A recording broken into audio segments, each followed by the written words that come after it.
पहाड़ी के ऊपर जब हम पहुंचे तो नीचे चौकी थी, वो चौकी हमने क्रॉस करनी थी। रात के तकरीबन 1-2 का टाइम था और बच्चा रो रहा था, उसकी आवाज़ काफ़ी ज़्यादा आ रही थी। जेंट ने काफ़ी चुप करवाया लेकिन वो चुप नहीं कर रहा था। तो 1-2 दफ़ा चुप नहीं हुआ, वो जब बोला उसको नहीं करवाया उसने चुप, तो जेंट ने उसको पकड़ के पहाड़ी से नीचे फेंक दिया और वो जो उसकी माँ थी वो तो वहाँ बेहोश हो गई थी। लेकिन जो हम साथ बैठे थे, हमारा जो हाल था, हमारा तो उससे भी बदतर। तो उसका कहना ये था कि अगर मैं ना फेंकूंगा तुम सब लोग पकड़े जाओगे, मैं भी पकड़ा जाऊंगा, वो मार देंगे ये वो। उसने बच्चे को पकड़ा और नीचे फेंक दिया। सिर्फ 1 सेकंड के लिए, 2 सेकंड के लिए उसकी आवाज़ आई नीचे जाते हुए, बाद में उसकी आवाज़ बंद हो गई वो बच्चे की। मुस्तकबिल के लिए यूरोप के ख्वाब जहन में सजाए ये नौजवान अपने घर से निकले, लेकिन किस्मत के साथ ही अपनी जानें बचाकर वापस आए हैं। डंकी लगाकर ये गेम से बाहर गए और वापस किस तरह आए हैं, इस रास्ते में क्या क्या मुश्किलात आई हैं। भाईजान क्या नाम है आपका? वजाहत अली। वजाहत, किस तरह गए? क्या आपको जेंट ने ख्वाब दिखाए तो फिर आप उनके साथ पैसे दे के चले गए? रास्ते में क्या क्या मुश्किलात आई? मैं इधर काम करता था तो जेंट से मेरा राब्ता हुआ, उसने बोला कि आपको इमिग्रेशन की गेम लगवाते हैं जी, गाड़ियों पे जाना आपने, पैदल नहीं चलना। तो उसने बोला कि चलो, हम चले गए 3-4 दोस्त, उधर गए हैं कोयटा तक, हम गाड़ियों पे गए हैं, फिर आगे से हम टोटली पैदल गए हैं तकरीबन। अच्छा, कितने दिन पैदल चलते रहे हो? 6-7 दिन पैदल चलते रहे हैं, दिन भी और रात भी। फिर क्या हुआ? फिर खाने को कुछ नहीं देते थे और पानी भी नहीं देना, पता ही नहीं करना, कॉल भी नहीं उठानी। बहुत नंबरों से कॉल की उनको लेकिन कॉल नहीं थे उठाते। रास्ते में कोई खौफनाक क्या मंजर देखे आपने? उधर इंसानी हड्डियाँ, ढांचे, सब कुछ उधर पड़ा होता था। 3 लड़के तो मेरे साथ, तीनों की डेथ हुई थी गंदे पानी की वजह से। पानी पिया उन्होंने? पानी पिया, उसमें कीड़े थे, वो अंदर चला के उधर ही तीनों की डेथ। अच्छा, आपको पीने के लिए पानी भी नहीं देते थे? नहीं, बिल्कुल नहीं, छपड़ियों से ही गंदा पानी पीना। फिर कहाँ तक पहुँचे, कहाँ से गिरफ्तार हुए, वापस कैसे आए? मैं तातवान तक गया था, तुर्की तक। तुर्की के आगे शहर है 2-3 छोड़ के, अवान के आगे तत्वान, उधर से पकड़ा गया था। वापस कैसे आए हो? वापस बहुत औखे आए। कितने पैसे लगे? जाने के लिए कितने दिए और वापसी के लिए कितने दिए? 3 लाख जाने का दिए, 2 लाख आने का दिए। पकड़े कैसे गए आप, मुझे ये बताएं ना, जब जेंट आपको लेके जा रहा था? जेंट उधर खुद पकड़ाते हैं मजीद पैसे कमाने के लिए।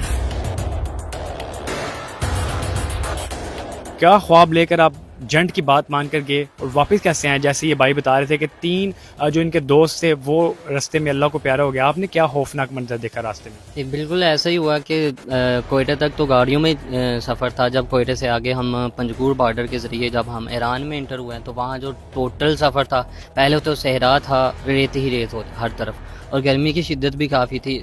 तो वहाँ से पहाड़ियों का सफ़र हमारा शुरू हुआ। पहाड़ियों के सफ़र में टोटल जो दिन रात का सफ़र था वो पैदल था।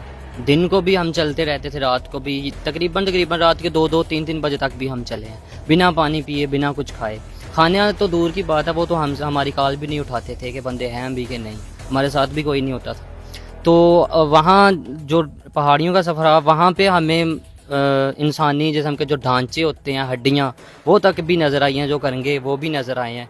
और काफ़ी ज़्यादा जो सामान वगैरह होते हैं, शूज़, मतलब सब कुछ वहाँ होता था, लेकिन हिम्मत नहीं होती थी कि हम यहाँ से कुछ उठाएं। अपना आप बड़ी मुश्किल से लेके जा रहे होते थे और उसमें ये होता था कि बच्चे, औरतें और बूढ़े तक भी जो है ना वो टंकी। अच्छा, बूढ़े, बच्चे, औरतें भी टंकी लगाती हैं? बिल्कुल। औरतों के मर्द जो हम थे वो 40 थे और साथ तकरीबन 60 औरतें थी। जो औरतें थी वो ज़्यादा थी हमसे। और औरतें जो होती हैं वो, उनका सिस्टम ये है कि वो पाकिस्तान से नहीं, वो अफ़गानी होती हैं। टोटल 40 हम लड़के थे और 60 वो लड़कियां थी, औरतें थी, उनमें बच्चे भी थे। तो हुआ ऐसे कि चलते चलते उन्होंने हमें बोला था कि एक पहाड़ी से तुम नीचे उतर के ना दूसरी पहाड़ी के सामने आ जाओ, वहाँ हमारी गाड़ी खड़ी है, वो तुम्हें ले जाएगी। हम लेट हो गए हैं। उसकी सज़ा उन्होंने हमें इस तरीके से दी कि हमने जो शूज़ पहने थे वो भी हमारे उतरवा लिए हैं, जो कपड़े हमने पहने हुए थे विद जो हमारे साथ औरतें हैं ना उनके भी। औरतों के कपड़े भी उतार लिए? हम टोली होती है ना, वो 100 की थी और टोटल हम बिल्कुल जो कपड़ों के बगैर थे। 9 घंटे का सफ़र था, वो पहाड़ी के ऊपर जाना था और उसे नीचे उतरना था। वो बिना जूतों के और बिना कपड़ों के हमने वो सफ़र किया। वो उन्होंने हमें सज़ा दी थी और सज़ाएं उनकी अजीबो गरीब होती हैं। मेरे साथ जो 2 लड़के थे वो मेरे साथ वहाँ से जो आए, वो एक के इधर बांस पकड़ के बीच में से फायर निकाल देते थे और दूसरी बात कि उसके ऊपर पानी फेंकते थे कि ये गल जाए और उनसे इतनी स्मेल आती थी कि पास बैठा नहीं जाता।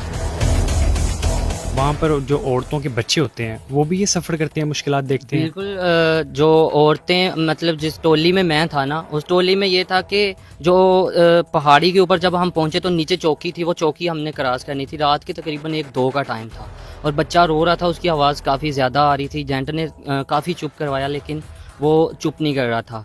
तो 1-2 दफ़ा चुप नहीं हुआ, वो जब बोला उसको नहीं करवाया उसने चुप, तो जेंट ने उसको पकड़ के पहाड़ी से नीचे फेंक दिया और वो जो उसकी माँ थी वो तो वहाँ बेहोश हो गई थी।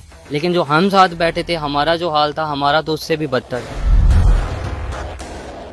उसका कहना ये था कि अगर मैं ना फेंकूंगा तुम सब लोग पकड़े जाओगे, मैं भी पकड़ा जाऊंगा, वो मार देंगे ये वो। उसने बच्चे को पकड़ा और नीचे फेंक दिया। सिर्फ 1 सेकंड के लिए, 2 सेकंड के लिए उसकी आवाज़ आई नीचे जाते हुए, बाद में उसकी आवाज़ बंद हो गई वो बच्चे की।